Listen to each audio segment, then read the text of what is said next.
Naghanap ka ba ng mabibilihan ng pinakamura na heritage chickens?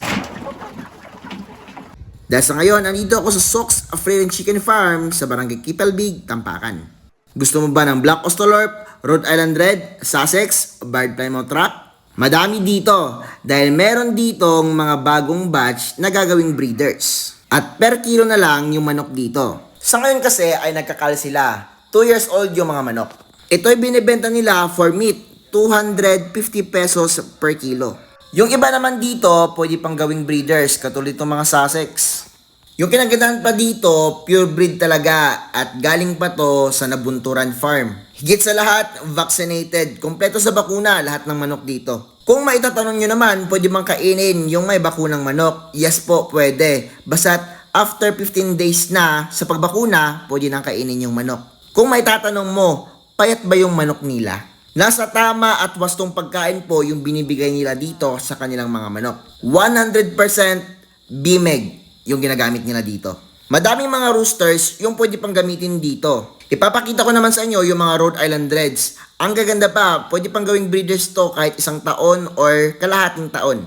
Yung mga roosters dito pwede pang gamitin kahit 2 to 3 years. Meron din po mga shamo dito. Pwede din po kayong bumili.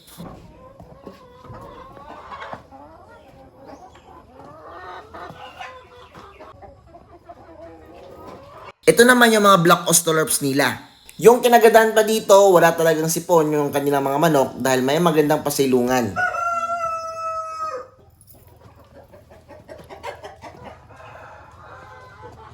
Asa ba nagipangho ni Doc yung mga materialis, sir? Ha? Ano, bunturan? Ano din eh, French chicken? Pilang pricing ano sa sulog, sir?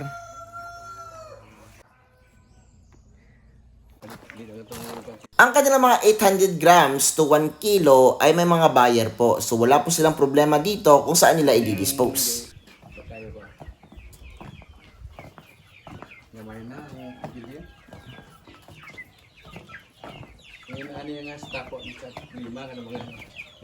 Kanitib, naputay ka ng baligya mga pabo.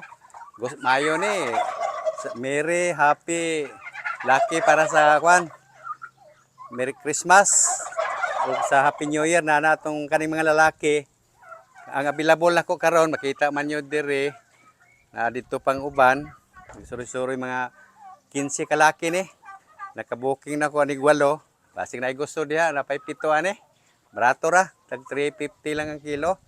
O isahon lang nato sa kwan pag-deliver ato ginsan para dali ra pag-deliver.